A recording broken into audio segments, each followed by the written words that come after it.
first of all, I wanted to just say that we're super excited to have Shaq back. Super big part of our offense. Through this process, Shaq made it pretty clear that he wanted to be back, and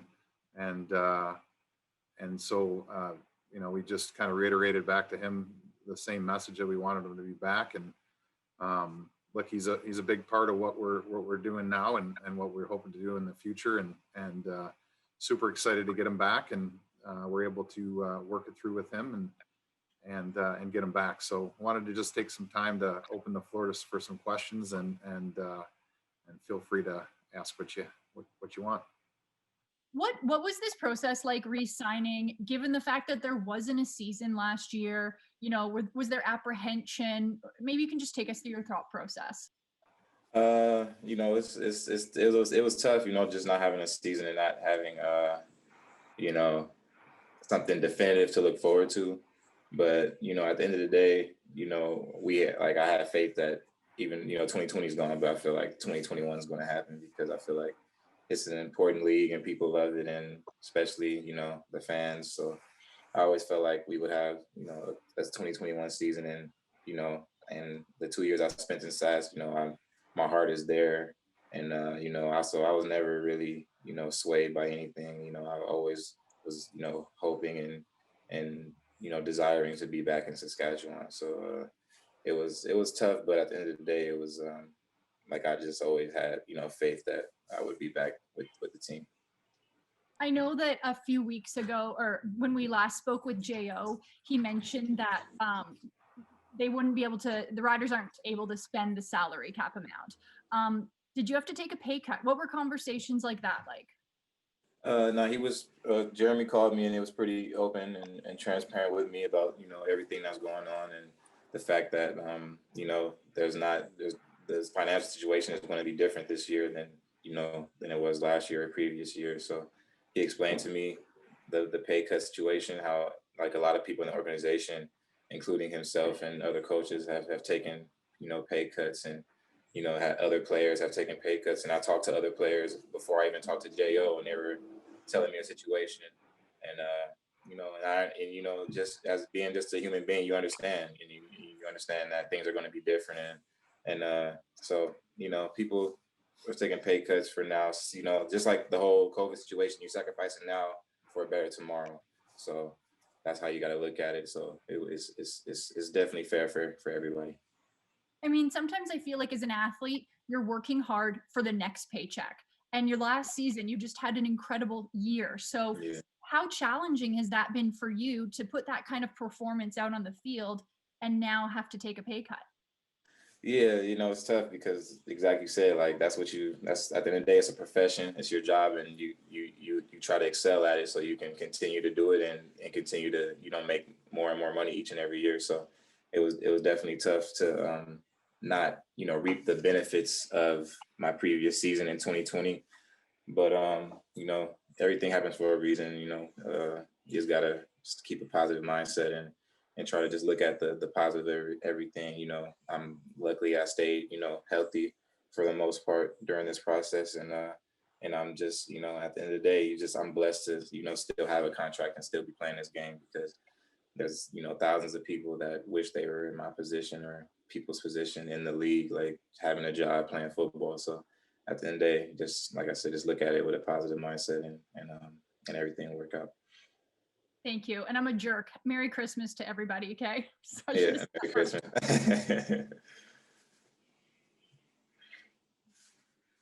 Shaq, what has this whole year kind of been like for you? What have you been doing? Were you working another job? Were you just training all year? Kind of what's it been like for you in 2020?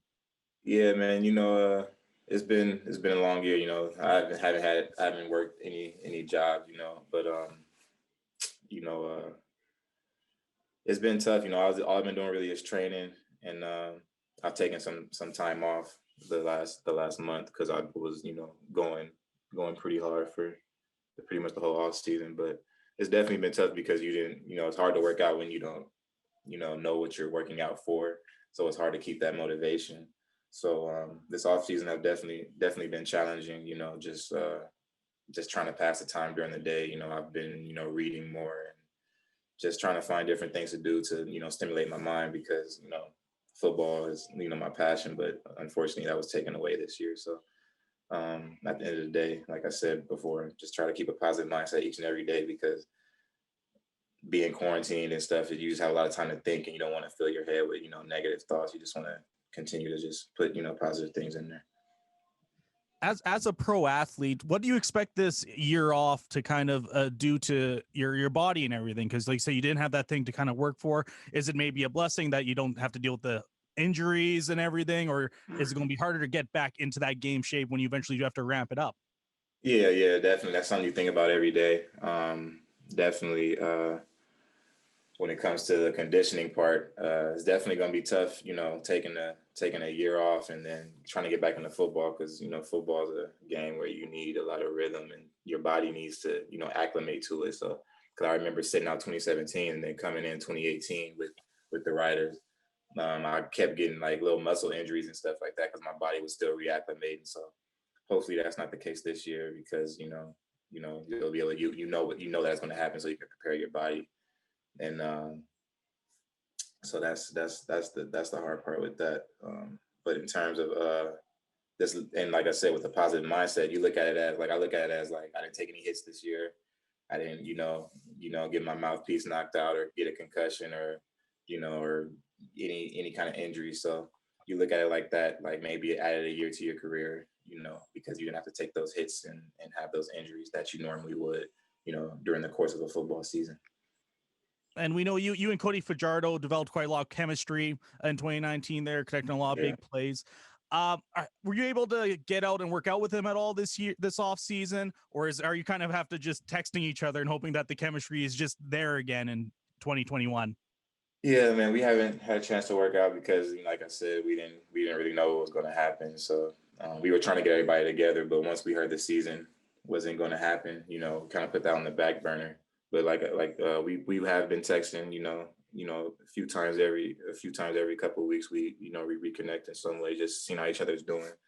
And but definitely, I'm gonna definitely try to get down to Nevada and work out a couple of times with them before this season comes up because we definitely need to get that chemistry going a little bit. I mean, but the thing that was crazy is that before he ended up starting, we had, so much chemistry, him, me, Swerve, Name, and all of us had so much chemistry, from the first week he played, and we had no reps with him prior to that, So, I feel like, it's just something about Cody, man. It's just, I don't know. He's just the example of what a man's supposed to be and how he's supposed to act and carry himself. So I think everything just works out, well for Cody because of the way he treats people and his faith and the type of man that he is. Excellent. Thank you. Mm-hmm. Shaq, knowing that Cody's under contract for 2021, how much of a draw is that when you're looking at your own contract situation for 2021? Was that a major factor behind you re-signing? Oh yeah, definitely. Knowing that, Cody's going to be there definitely was a major factor because like you said, chemistry, it's hard to develop chemistry and to be able to play with a quarterback, back-to-back years, it can only get better. And I feel like that we both have a desire to be even better than we were in 2019 and, both be all-stars and, win a championship in 2021. So I really think that our chemistry is going to be good. And, but yeah, like I said, it was a huge factor because I never really in my career, I've never got to play with one quarterback consistently. So to see how that can play out, I really want to see how that can play out. And I really feel like we'll both have even more success this year as individuals and as a team. Thanks, Shaq. Shaq, are you in Regina right now? No, I'm not. I'm in California. You were here not long ago. I was there for about a month. And it was cool just to get away from LA and get back to the the quiet town of Regina. What is it about a guy from California? You've made it clear that you want to be here. What is it about this place? I mean, you've foregoed free agency twice now, signed ahead of time. What is it about this place? Man, it's first it's the first place it's the only place I know, and I've fallen in love with it. Just being there for the past 2 years. Because you live in there basically for 7-8 months, because I don't leave as soon as the season's over. Like I stay for like a month after and everybody's gone. I'm still there because it's so peaceful there. People are so nice, and it's just quiet. Like I'm a guy that likes peace and quiet and my alone time and things like that. And being in LA, there's always stuff going on and people running around and people acting crazy, something crazy happening. So like Regina is just like the complete opposite, and but it fits my personality, and that's why I like it there so much. So as long as pretty much as long as the writers want me there, like I want to be there, because like I said, I've fallen in love being there, because that's the first place as a professional that I've had success. So it's like just that extra draw and then that extra love just there because of those circumstances as well. Just being the first place I've been and had success. And, like I said, people there are just great. Has it been tempting at all to test free agency? And have you maybe thought about the fact that you've made it so clear that you want to be here? It might not have been the best negotiating tactic. Yeah, I knew that, but I already knew like where I wanted to be. But so it's definitely, it's still tempting as an athlete. You still like just feeling wanted is just a feeling that can only last for so long. Being an athlete, so you want to take advantage of that as much as you can. But a guy like me, I just like just being loyal. Because it's like I said, it's the first place I've been. So I mean, like I said, obviously you never know what can happen in the future. So it's not like I'm adverse, to playing, anywhere else. It's just, this is just a place that, I want to be in. And that's how it is right now. I just believe life is going to work itself out. Regardless, you can't really try to control outcomes and control how things happen. If you feel it in your heart, if you feel it in your mind, then why not go with it? Because thinking about all the other things just clutters the mind and causes indecision. So like I knew in my heart, in my head, that that's where I wanted to be, and that's where I should be right now. Thanks a lot. Hey, Shaq. Yeah. You previously said you were questioning re-signing with Saskatchewan due to some of people's reaction to the Black Lives Matter movement. Has your viewpoint kind of changed since then, and did it play any kind of factor in the choice to come back? Yeah, like I said, I remember that was probably back like in like July or August, something like that. And I overreacted. The thing is, I put out a tweet soon after the initial tweet, apologizing to the people of Regina and letting them know that I rushed to judgment too quickly, and that it was just a high intensity of the moment, because leading up to that, had been months and months of the Breonna Taylor, the George Floyd's, all this stuff going on. It just it's just built up frustration, and I reacted too quickly, and I painted the entire city and province with a broad brush, and that's not fair, because most people there that I've met have been great and nice and things like that. So again, I want to take the time to apologize for what I said, and if I offended anybody, I'm sorry. It was just an honest mistake. We're all human, and we sometimes say things with our emotions before we think, and that was my mistake there, and so I'm sorry for that. But yeah, like I said, I love Regina, and I love the people, and like obviously there's going to be bad people everywhere you go, but like I said, good and love always prevail. And so like I said, I'm sorry for the initial tweet. Thank you. Mm-hmm. Jeremy, oh, sorry, go on. Thank you, Shaq. It's Jim Morris. I work for the CFL website. You touched on this a little bit before. You've obviously stated you like playing in Regina. What was that first reaction when you first moved, get off the plane? I grew up in Saskatchewan. I've been to Regina. Yeah. What was the first reaction when you got off the plane and looked because when I landed in 2018, I didn't land in Regina. I landed in Saskatoon. So getting off the plane, it was just like because it's crazy because it's like Canada's so close to the U.S., but it's still a different country.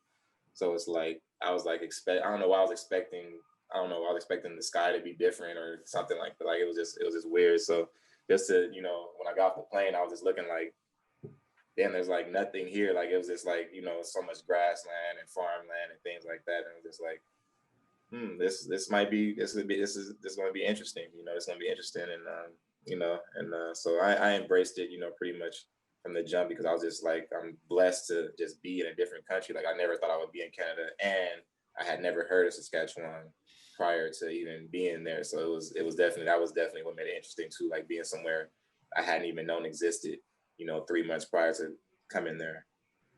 One more question. When you're home in the States and you tell people like you play in Regina and the Canadian Football League, what kind of questions do you get, or what kind of reactions do you get? The first question is, where is that? Like, what is that? How do you say that? Like, how do you like? And then they're just like, then the next thing is, how cold is it? What's it like up there? And I'm just like, it's cold. Like, don't get it twisted. Like it gets negative. It gets -40, -50, and it's a different type of cold that you don't feel too many other places. Jeremy, just besides what Shaq can do on the field with all the stats and touchdowns and everything, why is he kind of viewed as a core player here, maybe inside the locker room and stuff? Why was he someone you really wanted to bring back? Well, Shaq and I have a history. I don't think many people know, but Shaq actually, hope he doesn't mind sharing the story, but Shaq actually came to a free agent camp workout that I had in LA and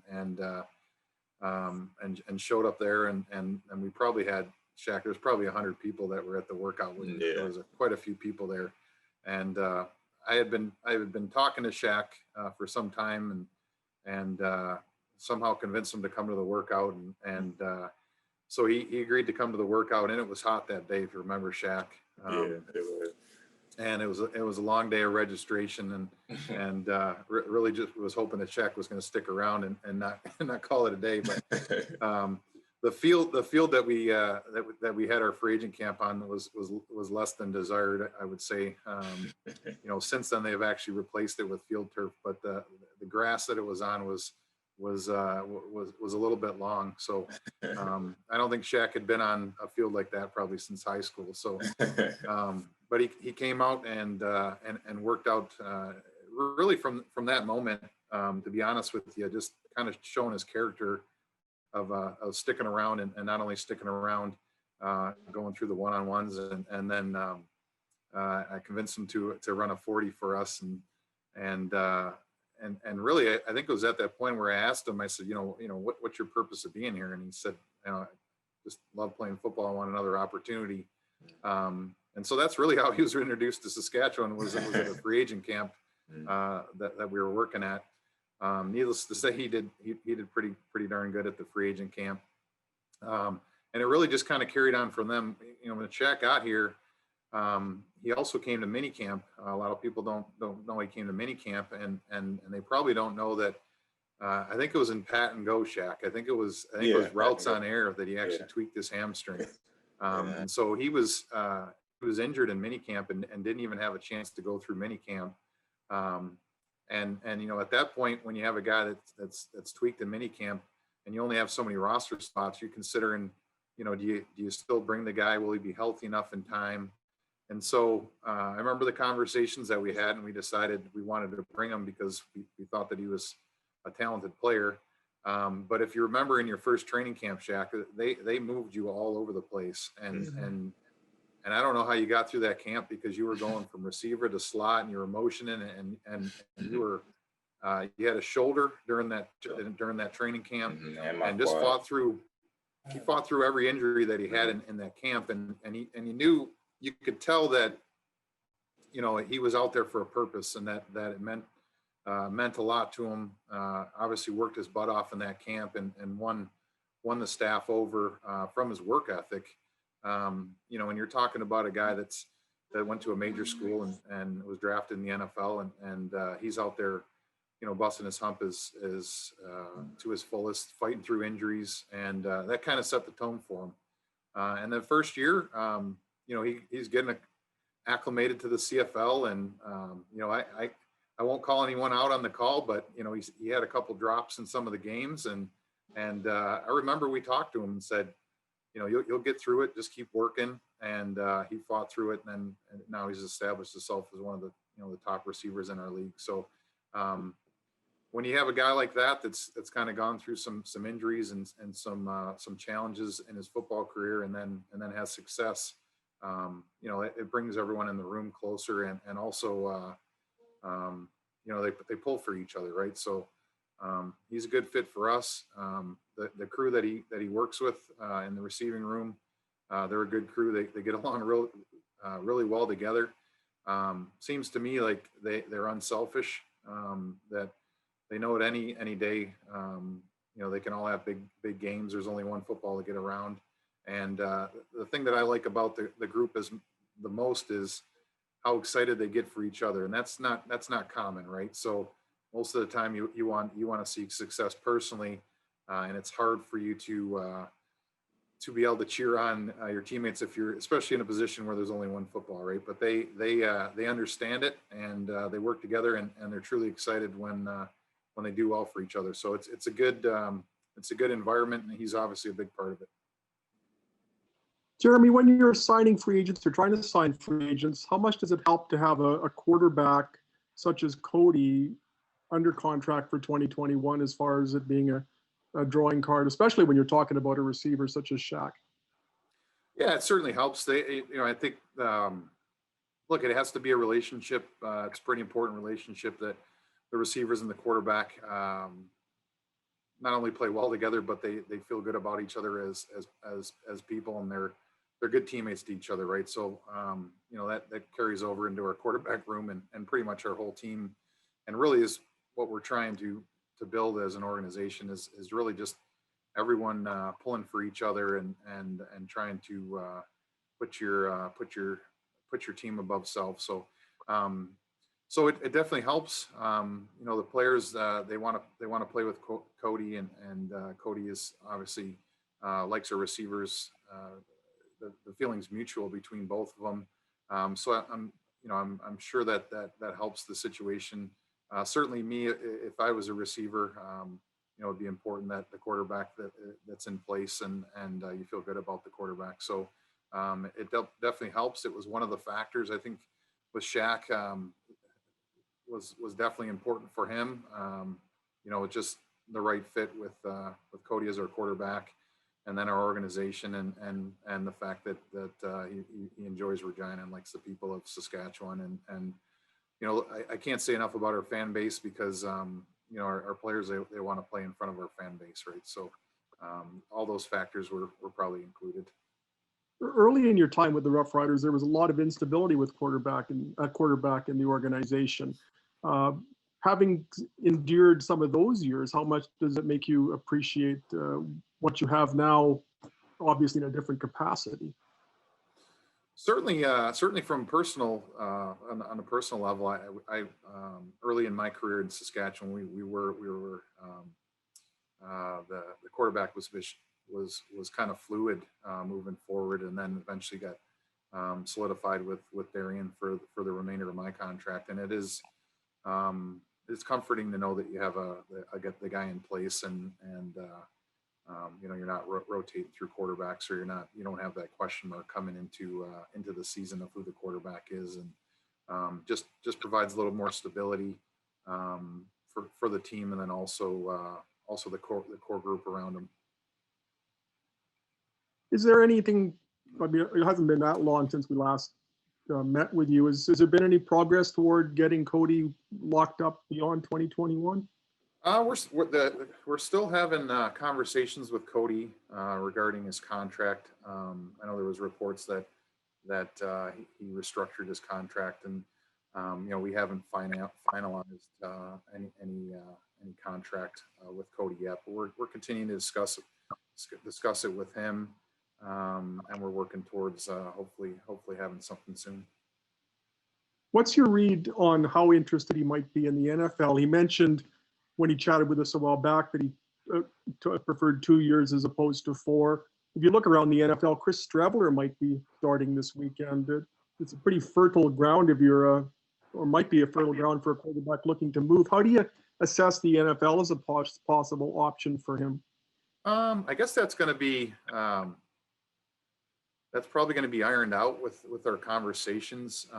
We are having discussions for extensions, for an extension. So, how much is that a factor in his decision? That's probably something you'll have to ask him.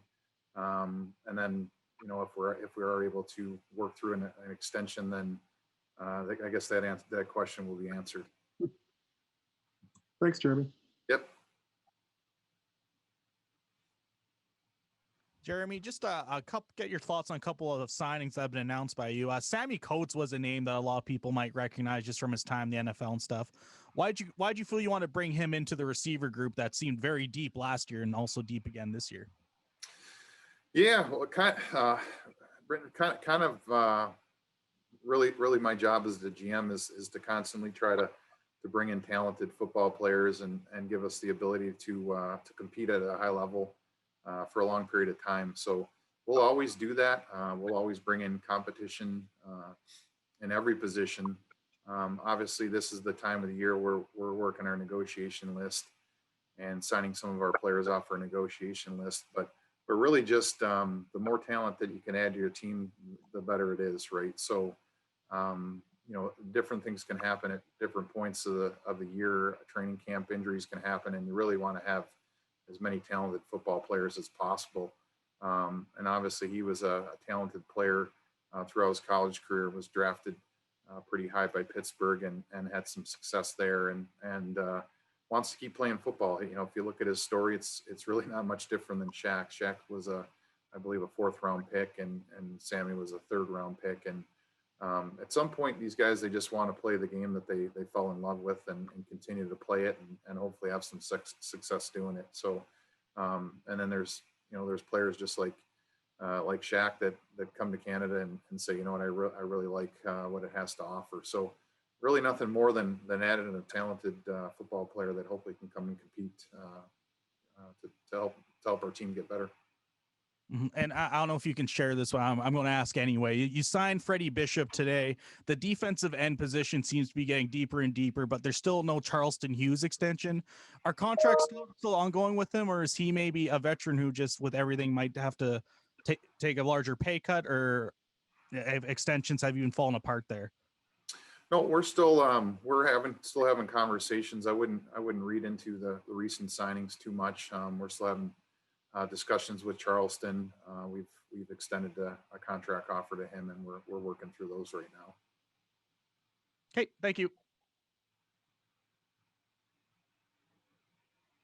Jeremy, Jim Morris here from CFL.ca.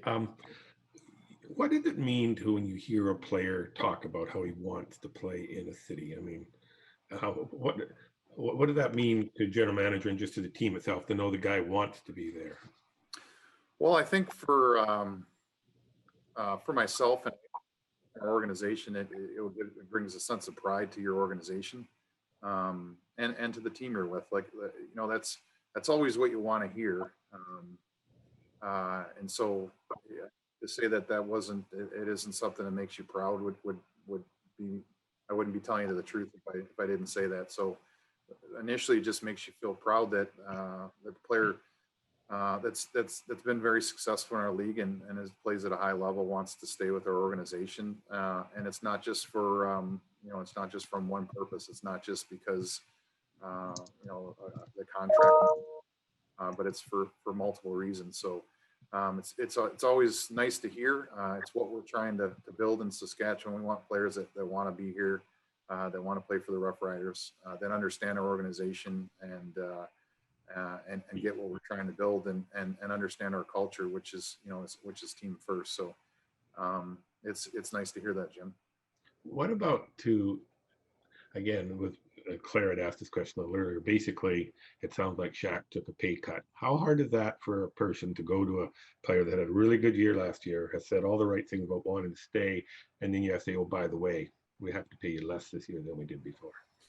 Well, it's not a conversation you look forward to be honest with you, Jim. It's but I think what I've learned through this whole process is that the players are understanding of the situation that we're in.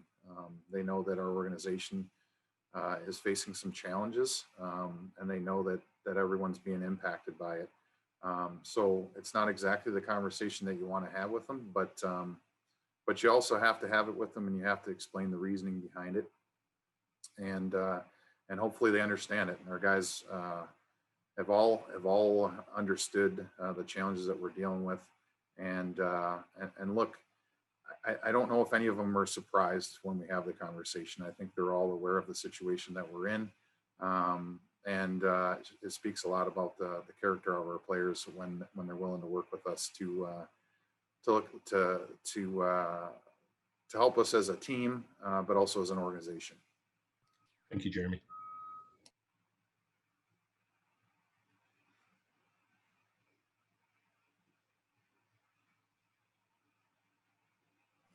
Hi, I have a quick question here, if you can hear me okay. I'm wondering, when you sign someone as big as Shaq, and of course you have Fajardo already locked down next season, and I know there is a schedule, but of course nothing is official. But, I think it gives a lot of Rider fans a lot of hope. I'm wondering what you want Rider fans to make of this. Sorry, Jesse, I was having a hard time hearing your question. I don't know. Okay, Was it clear? Here, can you hear me a little better now? I just Yep, I can. That's better. Okay. Yes. All good. I'm curious to know, especially just having Shaq under your belt, and of course Fajardo already, under contract for next season. I know obviously, there is a schedule, but nothing is official. What do you hope, this brings Rider fans, not having a season, I know was hard for a lot of people, but do you hope it instills some hope? I guess, what's your message to them right now? Yeah, I certainly hope so. I hope they see it the same way that I do and the players do of the positive momentum that we have from the schedule, from the players being signed, the coaching staff. Because look, we're all in the same boat. We're hopeful that the season's that's gonna happen. And in particular with our fans, look at this province. It felt like something was missing this year, right? So when you went out to the campgrounds or the lake and you saw all the flags and the Rider fan signs and the parking signs, and it felt like just something was missing in Saskatchewan. So certainly is something that we need to that we're all looking forward to, and providing that hope is certainly something that we all need at this time. And obviously we're getting some good news with the vaccinations that are being rolled out, and it looks like there's some light at the end of the tunnel. So I certainly when I think about playing games in Mosaic Stadium with our fans, I certainly can't stop having goosebumps from the feeling we'll have when we're all back in there watching the Roughriders play. So yeah, it does. Hopefully it is providing some hope. And I know, obviously, it really is dependent, as you mentioned, on that vaccine. But what does the timeline look like? Is there kind of a cutoff date where you're going to have to look at maybe postponing the season again, or are you going to be looking at what the NFL is doing? I know, obviously, the CFL is it's not a you question, but yeah, that's a CFL question, and probably better to be asked to the league office. And right now we're operating on the belief that the season will go as planned, and until we're informed that it's differently, that's how we'll continue to operate. And we're just, to be honest, we're really excited that we have something to look forward and to plan for, and just really hopeful that that's going to all come to fruition.